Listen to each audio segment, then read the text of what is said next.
Ok, donc voilà, donc c'est une petite présentation sur comment traiter et analyser ces logs avec Logstash, Elasticsearch et Kibana.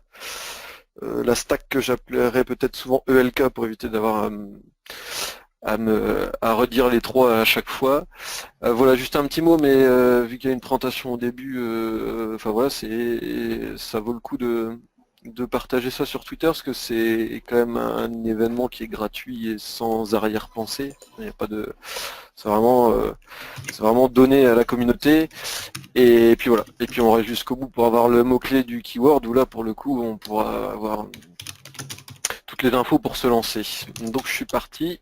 Je t'invite juste à ne pas oublier de te présenter avant de commencer. Ouais, mais ça vient, Ok, je vais faire ça vient. c'est bon. Très bien. Donc voilà, mon nom de scène en SEO c'est Automate. Je suis un SEO du dimanche, faut être clair, même voire je l'étais, je le suis plus vraiment. Un seul moyen de me contacter c'est mon Skype qui est Automate BH. Sinon j'ai pas de Twitter pour ce personnage-là, j'ai pas de compte Facebook, j'ai pas de. Enfin voilà, c'est vraiment un nom de scène. Sinon, dans la vraie vie, je m'appelle en fait Guillaume Delaporte. Vous avez mon Twitter, après je suis là par contre sur le coup, je suis sur LinkedIn, Facebook, si vous voulez me contacter, ce sera facile. Un petit mot quand même sur ce que je fais dans la vie, parce que c'est pas mon métier le SEO. Je suis le cofondateur d'une start-up française et on fait une solution d'object storage. Donc je vais pas m'étaler sur le sujet parce que vous êtes finalement, si je prends des termes très connus dans le SEO, des prospects non qualifiés. Ce serait comme mettre un lien d'affil poker sur un site de dressage de chiens, quoi. Mais on ne sait jamais, on ne sait jamais, on ne On sait sait jamais. jamais. Mais bref, juste pour dire en deux mots ce que c'est que l'object storage, c'est juste du stockage qu'on manipule via des API REST en fait. Enfin tout aujourd'hui se manipule via des API REST. Et donc le stockage, on passe par là, donc c'est une solution open source. J'ai mis l'adresse du site, si jamais un jour vous voulez y faire un tour. C'est open source, c'est gratuit. Allez-y quoi. Au passage, je passe un petit mot à mes associés, même si c'est une notion qui est très floue chez nous, vous inquiétez pas, ça je l'ai fait sur mon temps perso, cette présentation. Voilà, c'était juste pour, pour leur faire un petit coucou au passage. Euh, un petit mot quand même, j'en profite sur Script SEO, quoi, voilà, moi c'est le seul, vraiment je suis pas un gros SEO, mais c'est le seul site et le seul forum sur lequel je squattais. Et franchement, c'est vraiment une mine d'or ce site. Ça me permet au passage de remercier l'équipe du forum. Enfin voilà, Jafar qui m'a quand même pas mal aidé. Merci à toi aussi. Bigorneau qui lui n'a jamais voulu m'aider, mais je le remercie quand même. Ça c'est une petite private job par rapport à hier. Je ne prends pas Ouais. mal. Non, non, je t'en prie, je t'en prie. Surtout, Enfin voilà. n'hésite pas, tu peux toujours demander, hein. Ouais, je connais déjà la réponse, c'est ça qui est pratique.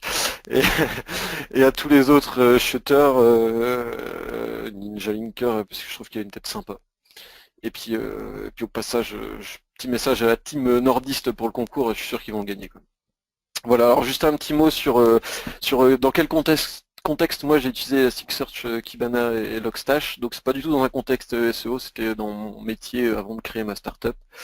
Où c'était pour ça permet aussi d'ouvrir un peu le débat, on l'utilisait pour monitorer nos plateformes, quoi. Ça n'a rien à voir avec du web. Mais voilà, tout outil dont les sites web crachent des lignes de log. Et en fait, nous on les utilisait et voilà. Donc c'était des quand même grosses plateformes, hein. C'est juste cette partie traitement de log, ça a été une centaine de serveurs et on traitait des dizaines de téras de logs par jour. Donc voilà, c'était le truc massif. Mais bon, on n'en est pas là et voilà, je voulais juste vous expliquer moi dans quel contexte j'avais utilisé ça. Alors petite phrase de Laurent Bourrelli que je suis tombé sur son site en préparant mes slides et je l'ai trouvé très pertinente, donc je vais le citer. Donc voilà, en tant que SEO, on sait vraiment pas trop comment fonctionnent les algorithmes de Google. Et le pire pour la plupart d'entre nous, c'est qu'on ne regarde même pas ce qu'ils font sur nos sites. Et en fait, l'analyse de log, c'est vraiment ça. En fait, c'est on a au moins cette chance, c'est de pouvoir voir ce que les bots de Google et donc Google vient voir et comment ils manipulent notre site. Donc voilà, donc c'est une source d'information supplémentaire qui est pas souvent utilisée mais qui peut l'être pour connaître vraiment comment Google manipule et comment Google gère, enfin comment il se comporte vis-à-vis de notre site. Et voilà. Et voilà, dans sa phrase, on est peut-être encore que borgne, parce qu'on ne sait pas forcément comment il le traite derrière. Mais voilà, je vais juste extrapoler ce que lui disait, en disant qu'au royaume des aveugles, les borgnes sont rois. Donc voilà, c'est vraiment ça qu'il faut retenir. C'est vraiment une corde supplémentaire à l'arc du SEO, quoi. C'est pour étudier les logs et de comprendre ce que Google fait de notre site. Donc c'est là qu'arrive l'analyse de log en fait. Donc voilà, celle-là elle est pour toi Yorl au passage. C'est ça, c'est qu'est-ce que l'analyse de log comme à quoi ça sert en fait, qu'est-ce qu'on peut retirer comme résultat, c'est ce qu'on va expliquer aujourd'hui. Et voilà, c'est vraiment les usages autour de l'analyse de log. Alors déjà, hop, je vais commencer par un petit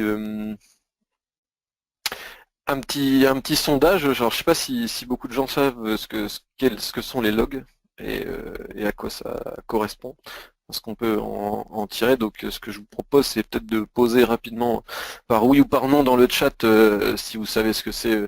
Genre oui je sais ce que c'est que des logs, non je ne sais pas, ça me permettra au passage de voir à peu près le niveau de chacun. Ouais, ok d'accord, on est plutôt... Ok c'est bon, je crois que j'ai compris. Donc on passe tout de suite à la suite. Ça sent bon le oui. Ouais, là, il y a... J'ai eu un nom, je crois que j'ai eu passer un nom.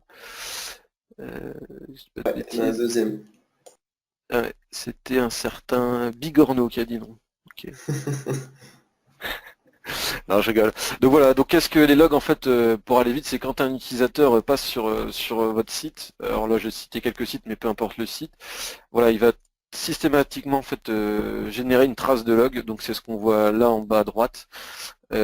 C'est comme ça que ça fonctionne, c'est juste l'application qui va écrire une ligne de log pour expliquer, enfin pour donner des informations sur la requête qui vient d'être passée au site. Et voilà, et c'est aussi à la base utilisé pour pouvoir diagnostiquer et débugger des applications, enfin les applications web, enfin peu importe de l'application, mais c'est peut être aussi très utile pour comprendre ce qui se passe sur votre site. Donc voilà, donc dès qu'un utilisateur passe sur le site, ça génère une trace. Et forcément, l'une des traces qui nous intéresse fortement, c'est les traces du Googlebot. C'est ça qui est intéressant. Pas que, mais ça fait partie vraiment de la part de ce qui peut être intéressant de tracer. C'est ce que vient faire le, le Googlebot. Je fais rapidement une petite information pour ceux qui ne savent pas où récupérer leur log. Alors soit vous avez des dédiés ou des serveurs, ça se fait très bien.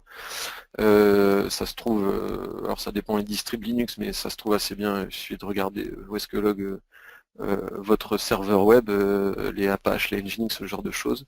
Sinon pour ceux qui ont des sites chez OVH, ce genre de choses en mode mutualisé, je sais que OVH permet de venir récupérer les logs assez facilement. Je crois même, sans dire de bêtises, que sur Script SEO, c'était David C1 qui avait posté je crois que c'était un script iMacro qui permettait de récupérer tous ces logs facilement. Voilà, il y en a qui... Voilà, ouais, donc chez OVH, vous avez les infos dans le chat si vous voulez chercher sur comment les récupérer. Voilà, donc une trace de log, qu'est-ce que c'est? Hop, donc voilà, ça ressemble à une trace de log, donc clairement c'est pas sexy, c'est pas très joli quand il y en a vraiment énormément et que c'est massif, c'est compliqué. Mais on va juste détailler vite fait pour ceux qui s'y connaissent moins ce que c'est qu'une ligne de log et ce qu'on peut en tirer. Donc voilà, en fait là on va récupérer par exemple l'IP source de celui qui est venu se connecter, la date. Là on commence à avoir les trucs un peu plus intéressants, donc le get qui est le verbe, enfin la requête qui est passée et la page. Là pour le coup ça commence à devenir intéressant. La page qui est venue visiter cet utilisateur. Le code retour aussi, ce genre de choses intéressant. Tout est intéressant en fait, hein, mais je ressors quelques infos. Et là, il y a le User Agent, ça c'est vraiment intéressant. Donc là, on voit que c'est Mozilla 5.0 depuis un iPad. Donc voilà, donc là on va commencer pour ceux pour les plus tordus, commencer à comprendre quelques intérêts et quelques infos qu'on pourrait retrouver là-dedans en fait. Donc voilà, donc là clairement c'est pas sexy, ça donne pas envie comme ça, mais voilà ce qu'on peut commencer à imaginer, c'est que je vous ai rajouté deux autres lignes de log. La première c'est le bot d'OpenSite Explorer, de Moz, pardon. Donc voilà, ça commence à être intéressant. Là, on commence à voir le bot de Moz. Et la deuxième, là, voilà, on est vraiment dans les choses intéressantes, c'est le bot de Google, en fait, qui est passé. Les lignes de log qui apparaissent là, j'en parlerai après, je les ai récupérées sur un site, si ça vous intéresse, je les cite à la fin. Là alors du coup, je sais pas si vous avez des questions, n'hésitez pas déjà dans le chat, j'essaie de regarder si vous vous énervez pas trop, je peux les lire en live. Pour l'instant, Sinon, pas de questions apparemment, tu peux... On est tous très ouais, attentifs. personne ne veut prendre la parole? On t'écoute. Ok, donc voilà, donc là clairement c'est pas sexy, c'est pas manipulable, c'est compliqué, on va pas s'amuser à regarder chaque champ de chaque ligne, hein. Sur les gros sites à plusieurs millions de requêtes, c'est plusieurs millions de lignes, donc on peut pas fonctionner comme ça.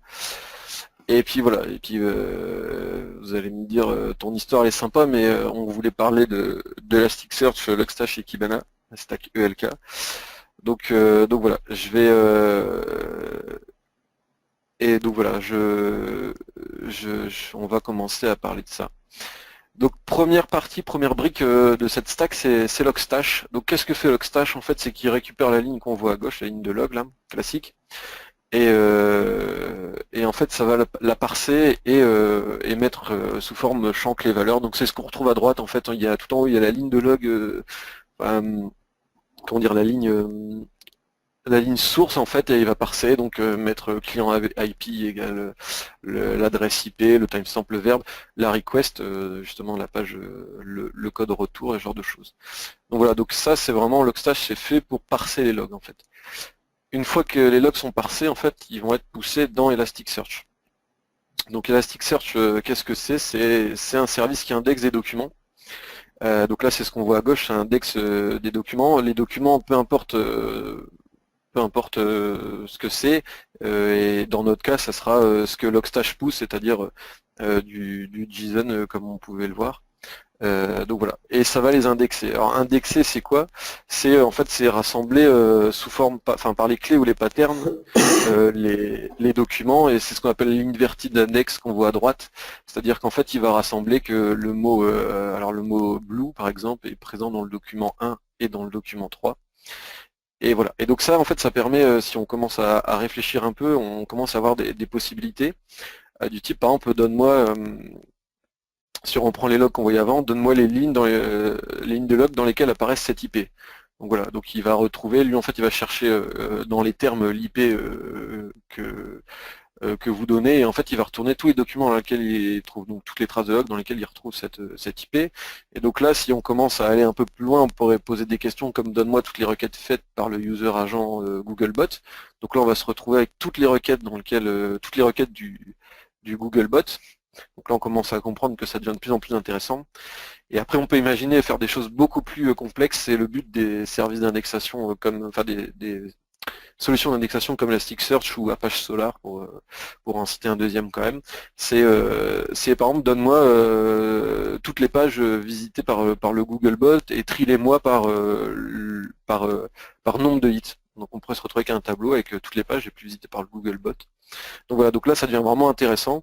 Et voilà, c'est vraiment le but de l'inverted index, c'est de faire des requêtes complexes très rapidement, parce que on pourrait imaginer le faire ça dans de l'Excel avec des commandes bash. Là vraiment le but c'est vraiment de faire ça en un temps extrêmement rapide, voire même en live en fait, pour pouvoir faire des dashboards en live du passage du Googlebot.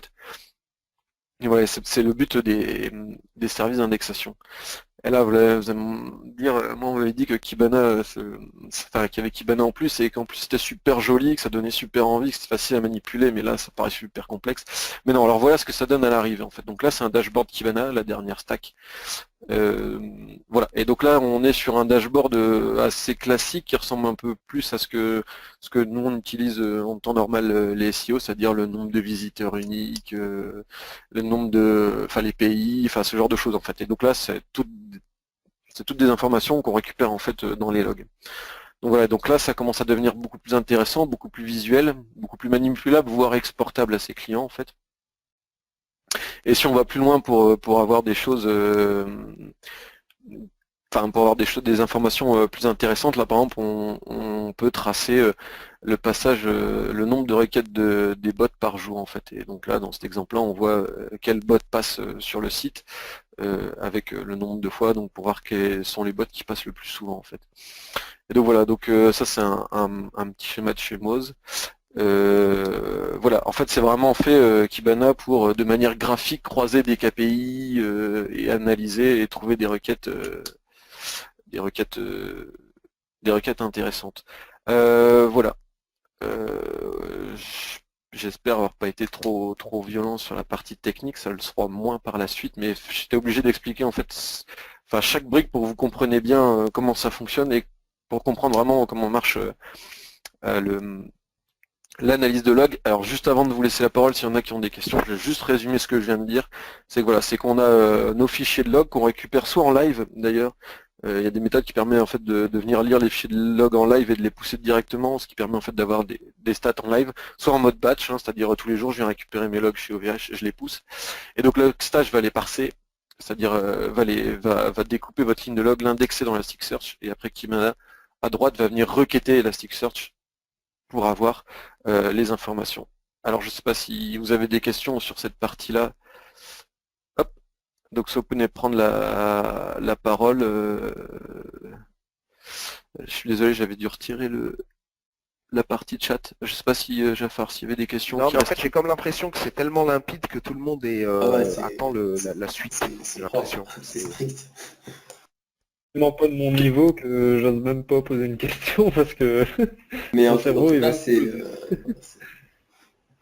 Ouais, où je vous ai tous endormis, quoi. non, non, C'est c'est l'autre très possible. intéressant. Ah non, non, je débute franchement, vraiment, c'est pour ça. non, je pense pas du tout. Hein. Pas du tout, au contraire, là, tout le monde attend de voir la suite, Ouais. je pense. Et ben On on veut une enchaîne démo là, alors. on veut une démo en fait. J'ai juste vu la remarque de SEOxys, on fera jamais une démo d'installation et de configuration enfin de ELK, sinon il me faut toute la nuit, quoi. Non, mais ce que ça On donne, passe à la suite.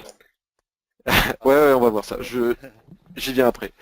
Donc, Donc t'expliques, c'est bien, franchement. et donc, Elasticsearch, j'avais réussi à l'installer avec le stage, mais par contre Kibana, j'ai pas réussi à faire une interface personnalisée pour exploiter tout ça. on pourra en reparler, je te l'échangerai contre une formation Zeno.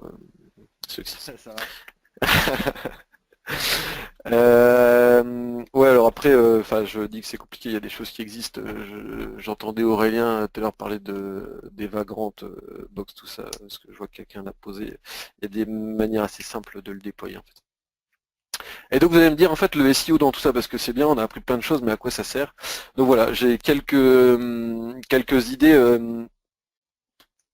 d'infos qu'on peut retirer pour le SEO. C'est pas du tout exhaustif, hein, c'est des choses, d'ailleurs si des gens après veulent en rajouter, je suis preneur. Alors déjà c'est par rapport au Googlebot, c'est déjà validé qu'il passe sur le site.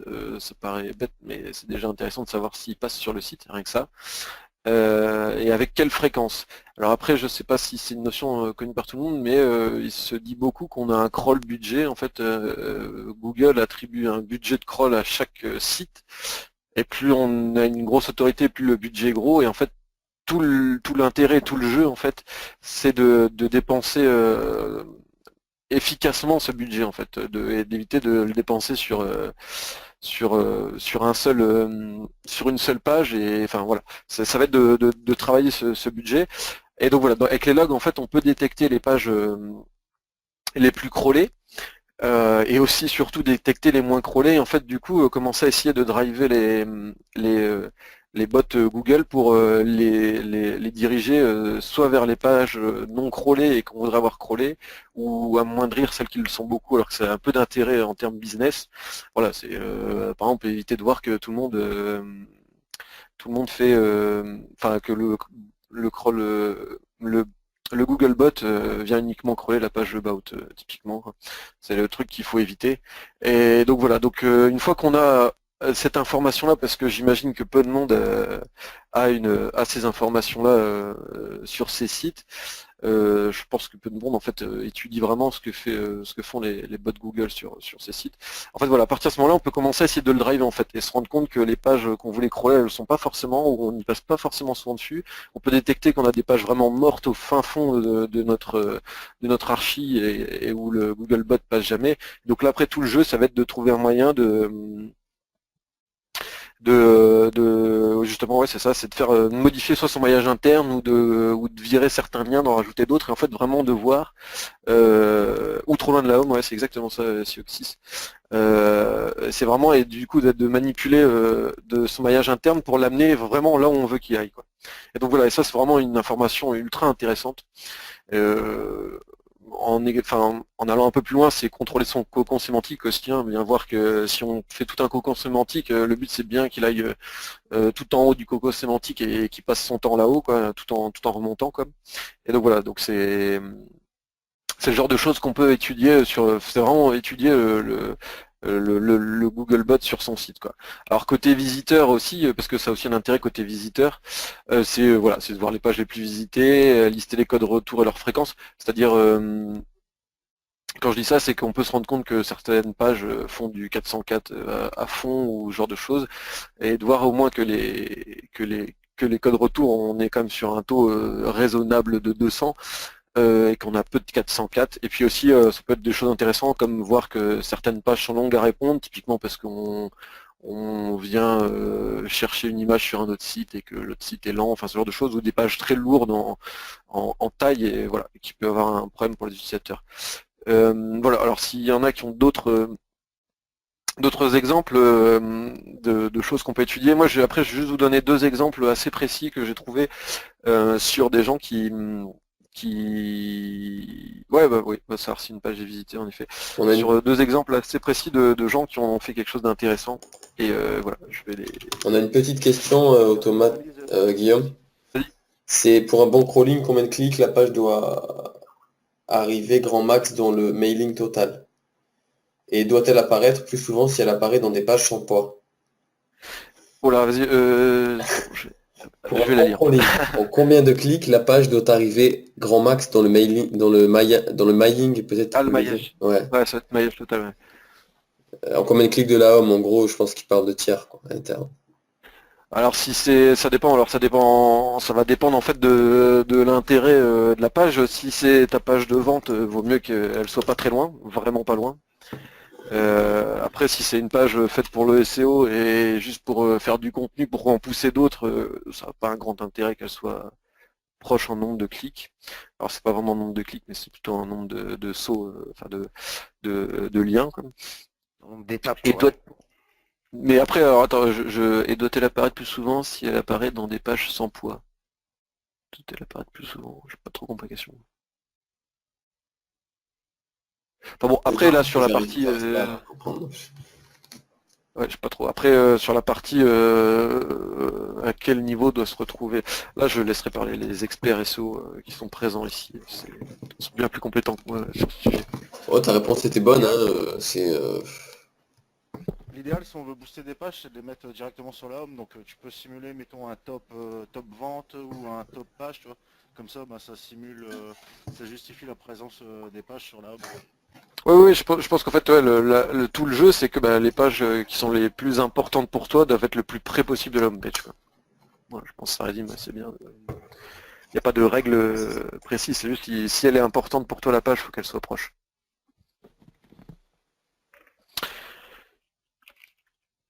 Donc voilà, je vais vous donner juste deux exemples d'utilisation des logs. Alors le premier, c'est pareil, je crois que j'avais vu ça sur le site de Laurent Bourrelli. C'est Jean-Benoît Mointe. Alors je sais pas si je cite bien son nom. Jean-Benoît moins. Moins. et qui en fait a quadruplé le trafic du site page jaune en fait juste en analysant les logs. Et voilà, en fait c'est juste exactement le détecter les pages les moins crawlées. En fait il s'est rendu compte qu'il y avait énormément de pages que Google ne venait pas visiter. Et donc voilà, je pense, je connais pas sa stratégie, mais je pense qu'il a revu le maillage interne, mais ou en tout cas la façon dont le Googlebot se baladait dans le site. Et voilà, et ça a donné un crawl beaucoup plus efficace, il y a eu beaucoup plus de pages indexées. Et il a fait x4 sur le trafic en rajoutant un nombre de pages bien supérieur dans l'index. Et voilà, c'est vraiment ça c'est vraiment l'une des informations qu'on peut récupérer, c'est voilà, lui il s'est rendu compte qu'en fait le Googlebot il devait squatter je sais pas 10% des pages et il n'allait pas du tout sur les autres et que voilà, et il dépensait justement ce qu'on disait justement, son budget de crawl, il le dépensait sur très peu de pages et voilà, il l'a répandu sur beaucoup plus de pages et ça lui a donné des bien meilleurs résultats. Et le deuxième exemple, j'ai trouvé ça sur le blog de nicemedia.fr.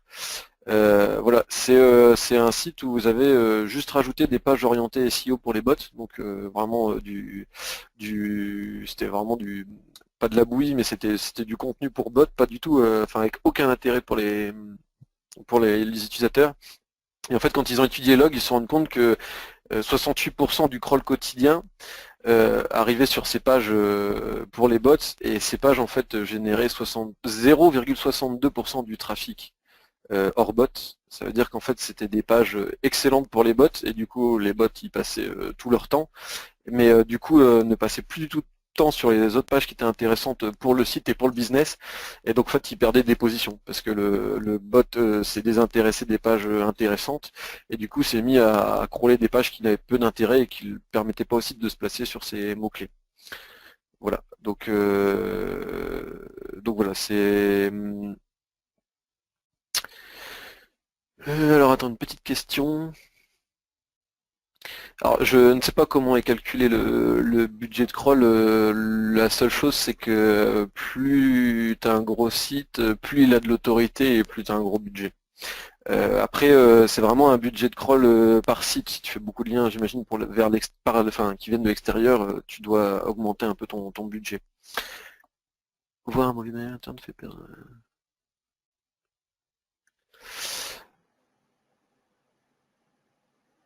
Ah bah ouais, Laurent est là. Peut-être que tu veux prendre la parole si tu veux ajouter quelque chose. Sinon je continue. Pas de questions? Mais apparemment, il n'y en a pas Non, d'autres. ça a l'air... Ah bah, ok. Voilà, et puis tout simplement, enfin, open your mind quoi. Les logs, c'est une mine d'informations. Moi, j'utilisais peu pour le SEO parce que c'était pas mon métier, c'est pour ça, mais j'utilisais dans d'autres use cases et c'est franchement vraiment une mine d'or et ça peut apprendre beaucoup de choses pour tout le monde. Voilà. Quand même un petit, j'en ai sélectionné quelques-uns, quelques concurrents si je puis dire. J'espère que je ne vais froisser personne en les oubliant. Mais voilà, c'est quelques autres outils qui permettent de faire de l'analyse de log autre que ELK. Voilà, donc il y a la Watusi justement de Jean Benoît, la Watusi Box, Botify et Kellogg's que je connais moins. Excel, on peut le faire en Excel. Bon, alors après, faut éviter Il y a le chouchou de Seoxys aussi que t'as Pardon? pas ajouté. Le chouchou de Seoxys. Ah oui, Kulik, c'est vrai, j'ai oublié Kulik, bien vu. J'ai dit que je le mettrais, je l'ai oublié. Excuse-moi, c'est petit.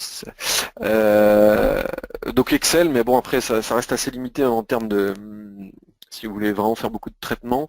Il y a le bon vieux, moi qui suis un admin 6, le petit encadré en haut parlera à tout le monde, le Hawk Pipe Grep, Pipe Cut, Pipe Sort, Pipe Unique. Voilà, on peut faire des trucs de fou en bash et avec ce genre de commandes. Voilà, pareil, c'est pas pour faire alors là ce sera pas graphique du tout, hein, pour le coup c'est des résultats très secs, mais pour les admin 6 c'est génial. Et en effet, Cognev c'est extrêmement efficace. Faut juste savoir maîtriser ces outils. Et puis je vais quand même faire un petit focus sur Splunk parce que en étant tout à fait objectif, c'est le meilleur outil que j'ai jamais eu entre les mains pour l'analyse de log. Je l'ai eu pour les besoins dont je vous ai parlé au début sur plusieurs dizaines de terras de log par jour. Faut être clair, ça coûte un bras aussi, hein, je vais pas le cacher. C'était le meilleur, mais écoutez, super cher. Et Une petite question de Vincent qui nous demande s'il existe des configs déjà prêtes pour avoir toutes les bonnes vues sur Kibana. il existe des dashboards, à mon avis, il y a moyen de trouver des dashboards tout faits. Enfin, ça peut se trouver, je pense que ça doit pouvoir se trouver des dashboards tout faits SEO pour Kibana. Ok.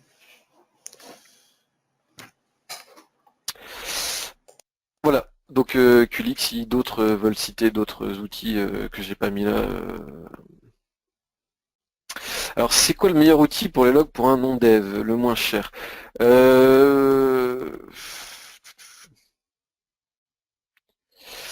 Ouais, alors moi franchement j'ai testé que Splunk, Elasticsearch, Kibana et les commandes bash, les autres je les ai jamais utilisés. Je sais que, enfin, de ce que j'ai pu entendre, que la Watusi Box était assez facile à prendre en main. Mais alors attention, justement, on va passer à la partie démo, ça va être assez simple, je pense que vous allez vite comprendre. Suite à une remarque en fait hier de...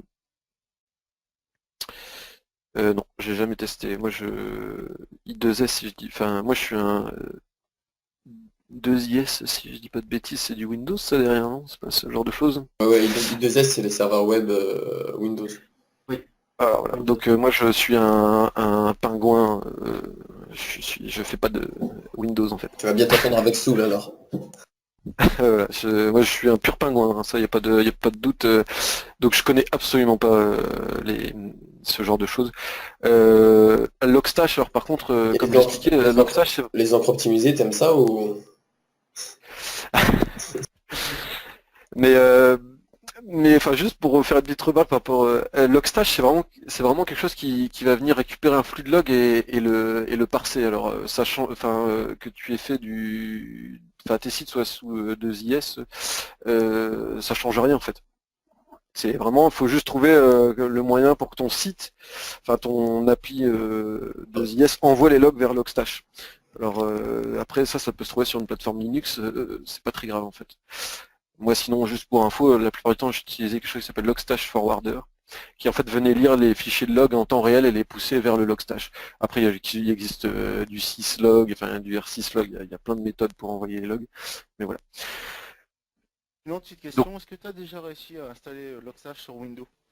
Parce que moi, autant non, sur Linux, ça m'a pris 5 minutes, mais sur Windows, j'ai passé 3-4 heures et pas moyen d'y arriver. j'ai même pas essayé en fait. Je te dis, moi je fais que du Linux, hein. Je suis j'ai jamais touché à Windows. Enfin j'avais, enfin d'ailleurs j'ai toujours eu des PC Windows avant parce qu'il y avait que ça, mais depuis que et surtout parce que ma société n'avait que ça, mais depuis que j'ai créé ma propre startup, je ne fais plus que du Linux et un macOS pour mon PC, donc jamais j'ai essayé d'installer ça sur du Windows. Je suis désolé, mais là-dessus je serais Ah, complètement sec. si je demande des fois au cas où. Bon, après, je suis quand même obligé de faire un peu de Windows parce que la plupart des tools SEO sont sur du Windows. Ça, malheureusement, on n'y coupe pas. Mais moi, tant qu'à faire, je reste sur du Linux. Voilà. Alors, je vais passer à la partie démo, à moins qu'il reste une question ou pas. Alors voilà. Alors, suite hier à une remarque de Walid, je me suis dit, si je me lance sur une démo ELK, ça va être assez compliqué parce que c'est pas un outil qui est simple à prendre en main. Enfin, il est simple à prendre en main, mais c'est vraiment pas un outil simple à configurer. Et je voulais pas passer mon temps à vous expliquer comment on configure ça. Je voulais vraiment axer la démarche sur qu'est-ce qu'on peut retirer des logs. Vraiment vous montrer l'intérêt de traiter et d'analyser ces logs. Donc je voulais pas passer sur du temps là-dessus. Donc j'ai décidé, parce que vraiment c'est extrêmement simple, justement ça va répondre à une des questions de tout à l'heure pour les non-devs, je vous fais une démo Splunk. Alors Splunk, ils ont une offre gratuite 60 jours, 5 gigas par jour je crois, ce qui est déjà largement suffisant. Et vous voyez toujours mon écran? On le voit, on le voit. Voilà. Et donc j'ai créé un compte sur Splunk en 2 minutes, pas plus. Et j'ai utilisé les logs que je vous ai cités tout à l'heure. J'ai utilisé les logs du site, je vous le redonnerai après sinon ma presse. Enfin bref, voilà, donc c'est un sample de log. Et voilà, donc là on est sur Splunk, donc c'est leur offre cloud, hein, rien à installer. Donc pour les devs c'est simple. Au moment de la configuration, il m'a dit est-ce que tu voulais de pousser un fichier, j'ai poussé un fichier. Donc voilà, donc là le fichier log, j'ai rien fait d'autre en fait, hein. J'ai juste créé mon compte, il m'a demandé de pousser un fichier, je l'ai laissé faire en automatique, et voilà. Et donc là on a tous les logs qui sont indexés, ça fonctionne de la même façon, et franchement visuellement ça se ressemble très fort avec Kibana, c'est pour ça que j'ai décidé de le faire sur Splunk. Et ça permettra aussi surtout à tout le monde de pouvoir tester rapidement l'analyse de log. Voilà, ça m'a pris 2 minutes en arriver là. Et voilà, et donc là on se retrouve avec pousser un fichier, c'est pousser un fichier de log en fait. On m'a demandé de pousser un. Donc en fait tu vas sur OVH, tu récupères les logs de ton.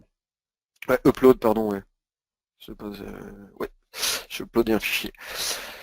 Et voilà, et donc voilà, donc là on est sur les logs, et en fait on peut regarder en fait un peu à quoi ça ressemble. Donc là on a les infos qui sont, comme je vous le montrais tout à l'heure avec Logstash, ouais bah c'est des vieux logs. Ça, C'était un exemple. Donc là, on se retrouve avec les logs qui ont été parsés en fait, et on se retrouve donc avec voilà le client IP, il est là. Donc maintenant, on peut commencer à manipuler en fait ces informations.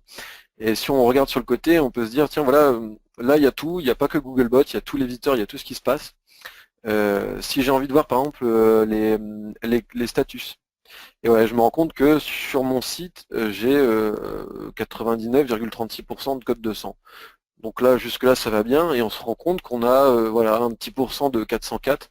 Et typiquement, il suffit de cliquer là sur 404. Donc ce qui se passe, c'est que dans la barre aussi, ici au-dessus, il a juste rajouté status égale 404. Donc en fait, il a filtré, il ne reste plus que les requêtes avec 404. Et donc voilà, donc là, c'est que des requêtes qui sont terminées en 404. Donc on peut regarder un peu la trace. Et en fait, si on veut voir un peu ce qui se passe, on peut regarder ici par exemple l'Uripass, et en fait on va voir quelles sont les pages sur lesquelles les 404 sont apparus.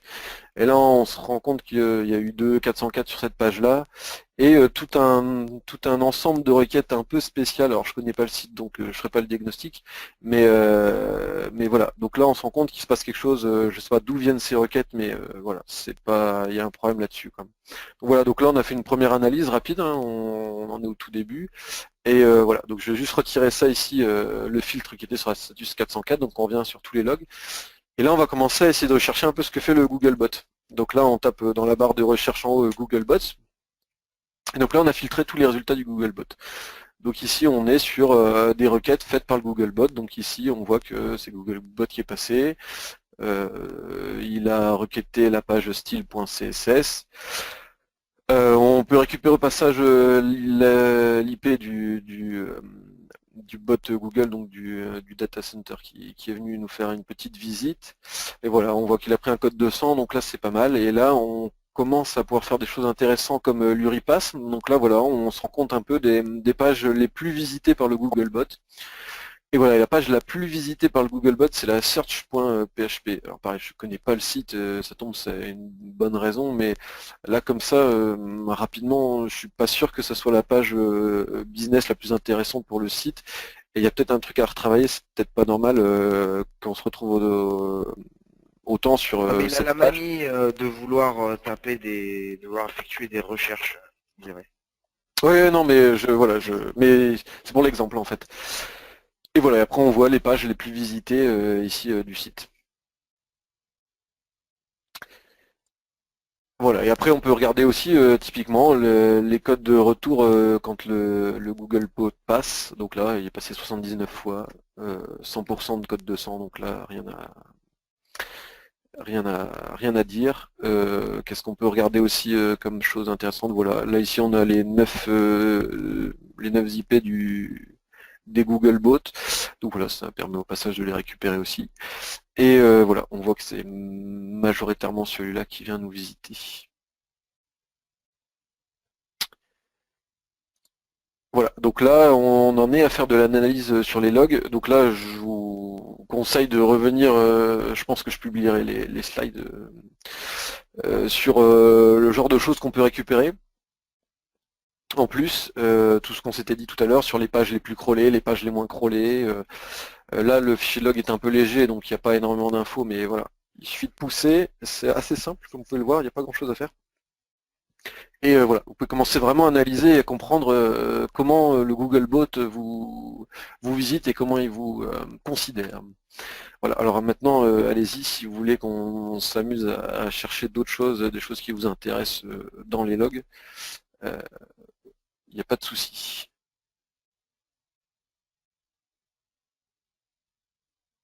Alors voilà, alors comment le diriger ensuite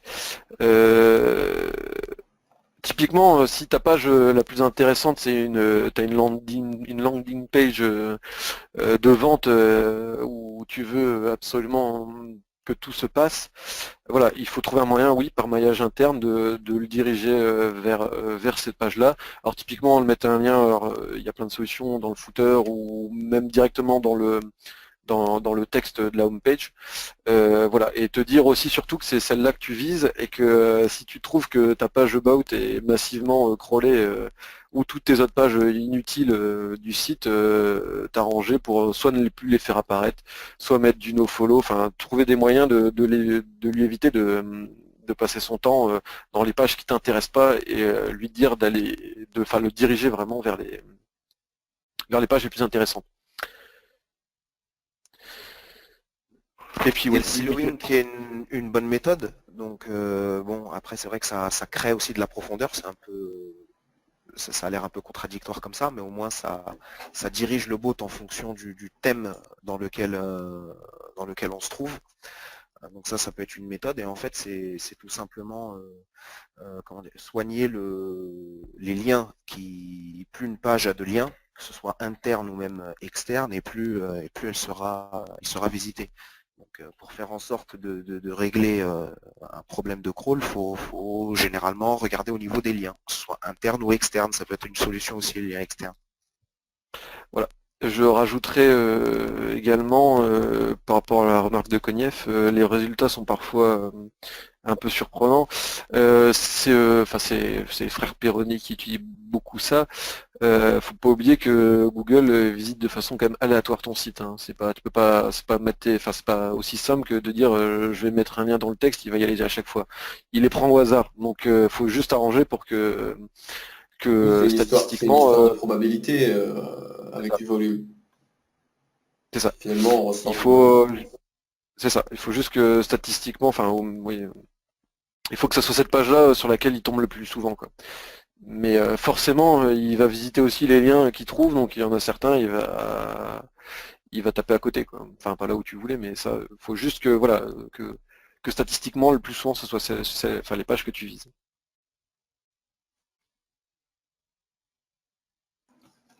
Ok. Mais je crois qu'il n'y a plus de questions. Ça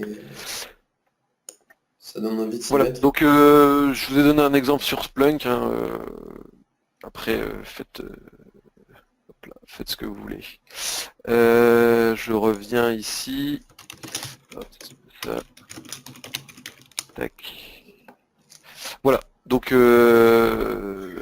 pour finir, voilà, si vous avez des questions, n'hésitez pas. Moi, c'est l'occasion pour moi aussi de remercier l'organisation et toute la communauté. Merci à toi aussi, Guillaume. Ouais, voilà, enfin, ouais, c'était juste pour, ça va faire très disclaimer, enfin très publicité, mais c'est vraiment sincère. Moi, je suis heureux de l'avoir fait cette conf, pas parce que, enfin vraiment en juste retour de ce que j'ai appris, de ce que m'a apporté Script TCO.